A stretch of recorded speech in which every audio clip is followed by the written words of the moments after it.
It is time to can my turkey broth. If you watched my video yesterday, I made the turkey broth from the leftover turkey scraps, and today we are going to pressure can it.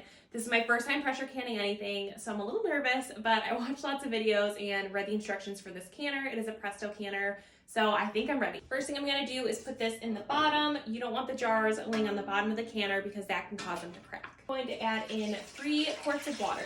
I'm also putting 2 tablespoons of white vinegar into my canner. We have very hard water, so this helps prevent buildup on the jars and the inside of the canner. Now I'm adding in my jars. I did wipe the rims with vinegar just to get rid of any bacteria, and then my rings are fingertip tight. And this is what it looks like. I have 5 pints in here.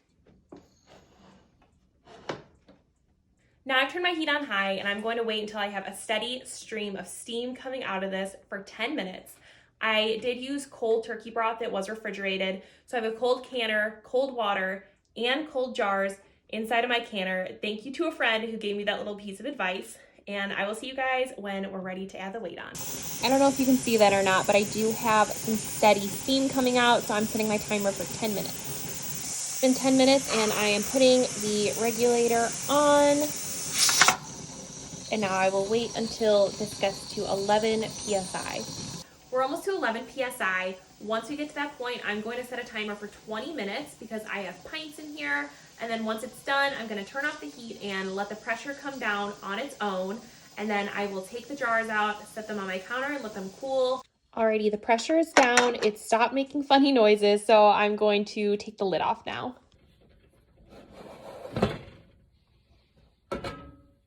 Everything is looking good in here, so I'm going to get these out onto the counter now.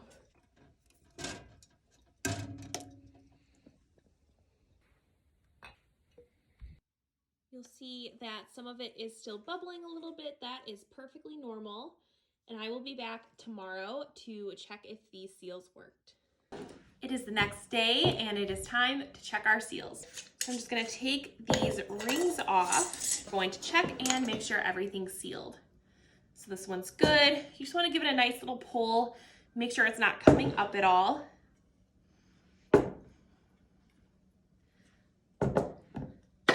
Oh. And we have one that didn't seal. I kind of suspected that because the middle did not pop, but that's okay. For my first time pressure canning, 4 out of 5 is great. I'm really excited to start canning more things, so let me know what your guys' favorite thing is to can, and maybe I'll give it a try.